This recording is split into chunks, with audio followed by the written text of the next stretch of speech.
Ito, dama. Wait lang. So, yun na nga niyo mga kamangyan. Bale, ari nga niyo pala yung time na diniliver din ari nga niyo palang mga tiles. Gawa nga niyo na may iba pang part din sa dream house na hindi pa nalalagyan ng tiles katulad ng mga CR, ganyan. Sa tunay naman mga kamangyan, halos tapos naman ako yung paglalagay ng tiles din nga niyo sa dream house. Pagkarating nga niyo pala namin dyan mga kamangyan, ayan, nagkasimula na sila na maglagay-lagay nga niyo pala ng tiles diyan din sa garahe, sa CR. And grabe, katulad din yung mga kamangyan, medyo naiinit-init na rin talaga kami. Salamat! Mamaya mga kamangyan, upload ko kayo sa buong paligid din kung ano na nga niyo pala yung update. Ayan, bali rin na nga niyo pala yung mga tiles mga kamangyan, and grabe, hindi ko nabuhat sa sobrang bigat. Salamat! And ayan, kung mapapansin niyo pala mga kamangyan, nilagyan nila ng tulda diyan, ari nga niyo palang tiles din sa loob ng bahay. Hindi lang ho sa loob, kahit yung nasa may labas, gawa nga niyo na para safe na rin sa mga inapasok at labas din sa dream house. Kasi baka mamaya magasgasan, masira, o di gastos na naman. Tunay pala talaga yung sinabi nila mga kamangyan. Di ganun una parang nasasabi namin na, grabe, sobrang bilis, patapos na agad yung bahay. Pero kapag finishing na mga kamangyan, dun ka lalong maiinip na, bakit wait lang, parang ang tagal, parang walang improvement. Pero sa tunay, meron naman din talaga. Tunay ngayon, nasabi nila mga kamangyan na hindi talaga maiiwasan na may mga delay na mangyayari kapag nagpagawa kayo ng dream house. Hindi ako makapagsabi ng date sa inyo mga kamangyan kasi baka mamaya ma-delay na naman. Pero sana wag na, sana totoo na talaga yung date na sinabi. Ayun na ngayon mga kamangyan kasi paiba-iba yung panahon. Minsan ang init, minsan nag-uulan. So talagang hindi maiiwasan yung mga ganyang bagay. Ayun, super natutuwa ako mga kamangyan kasi ang dami nating mga kababayan sa abroad na nag-message, nag-comment, nanonood ng mga video natin. Natutuwa sila, na nai-inspire sila. Alam niyo naman mga kamangyan, yung mga kababayan natin sa abroad talagang sobrang sisipag ng mga yan. Sobrang daming pangarap din sa buhay. Saludo talaga ako sa kanila mga kamangyan. Imagine nyo yung nag-work kayo tapos malayo sa family. Kung pwede ko lang kayo ihag isa-isa gagawin ko. Ala, grabe, napaka-arte. Pag hindi ko pa kayo nahag, naku, meron muna akong good news sa inyo. Wow naman. So, ayun na nga yung mga kamangyan. Para sa mga kababayan ho natin dyan abroad, lalong-lalo na ho sa US, Australia, Canada, Europe, UK, at UAE, alam nyo gaho na sa TapTap Send ay mas makakatipid at mas sulit ang inyong padalaw. Napaka-competitive ho ng kanilang exchange rates at zero fee sa kanilang mobile banking at e-wallets, kaya buong-buong matatanggap ng mga mahal ninyo sa buhay ang inyong padalaw. At para ho sa mga first time na magsisend dyan mga kamangyan, ako gamitin nyo lang ang ating promo code na kamangyan para sa additional na $20 sa kung magkano man ang inyong isisend.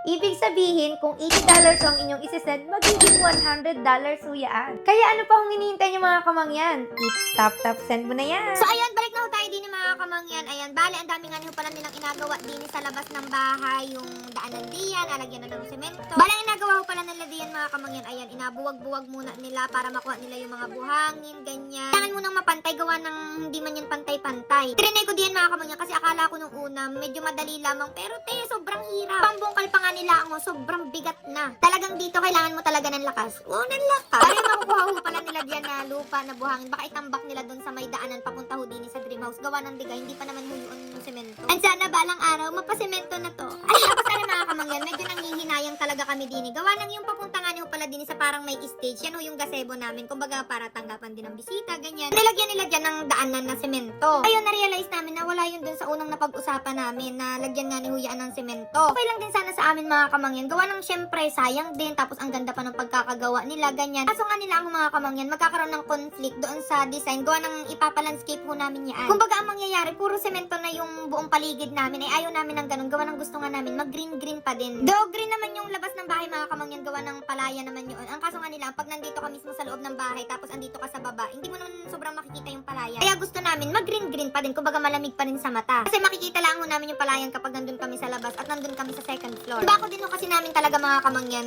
Hindi man yan yung katulad ng mga bakod na parang masisilip mo yung nasa loob ng bahay. Gawa ng diga, may mga ganun na bakod. Ayaw ko ng ganun mga kamangyan. Gawa ng paano mamaya kung ako'y nagawalis-walis diyan o kaya naman ay nagaligo sa swimming pool na naka-swimsuit. Oo, naka-swimsuit. Gawa ng baka mamaya may nakasilip o syempre mahihiya ako ng bonggang-bongga. Gawa ng dati mga kamangyan dun sa aming bahay kung saan kami lumaki. Bakod namin dati dun parang mga ano lang, halaman-halaman lamang. So syempre pag may dumaan dun, kitang-kita ka. So pag nagawalis ako sa umaga, grabe talagang pag narinig ko na may paparating, tatakbo agad ako sa loob ng bahay. Kaya sobrang nahihiya ako lalo na kapag ang suot ko yung pambahay tapos nakasando. Ay naku, talaga namang for the takbo. Wow, for the takbo. So nung nakaraan pa ko pala itong video na ito mga kamangyan, siguro nung July July pa. So ngayong August, ang dami na rin talagang nangyari. And sobrang excited na kami na makita. Parang pag nakita ko yung improvement dun sa bahay, parang gusto ko na magdala ng mga gamit at dun na matulog. Ay, hindi. Ngayon mga kamangyan, medyo inadali-dali na talaga namin yung pagpapagawa dyan sa bahay. Gawa ng gusto na nga namin lumipat. Kasi ang ina-expect talaga namin mga kamangyan, after nung kasal, malipat na kami dyan. Kumbaga, wow, for the labing-labing. Wow, for the labing-labing. Pero buti na lang din talaga mga kamangyan na medyo busy kami ngayon. So, hindi namin namamalayan. Kumbaga, syempre, kapag inahintay mo ng todo, kapag hindi ka busy, parang maiinip ka talaga ng bonggang-bongga. Pero dahil nga ni ho, ang daming nangyayari sa buhay namin, ang dami namin na pagkaabalahan. So, parang may part pa din sa life namin, sa isip namin na medyo mabilis din. So, kapag naiisip namin na dapat April, May, tapos na siya. So, parang naiiyak na lang kami. Alam ko sa'yo mga kamangyan, yung bakod pala namin dun sa may harapan, sobrang gandang-ganda talaga kami kasi ang ganda ng design, ang modern. Pero kapag makikita niyo yung dun sa may tabi na bakod, loob at labas, parang medyo plain siya. So, inapag-isipan namin yan kung ano pa yung pwedeng ilagay para maganda siya sa umaga at saka sa gabi. Siyempre, matik na yan mga kamangyan na alagyan niya ng ilaw para talagang maganda. Pero, ayan, baka lagyan pa yan ng something na kakaiba. Baka lagyan namin yan ng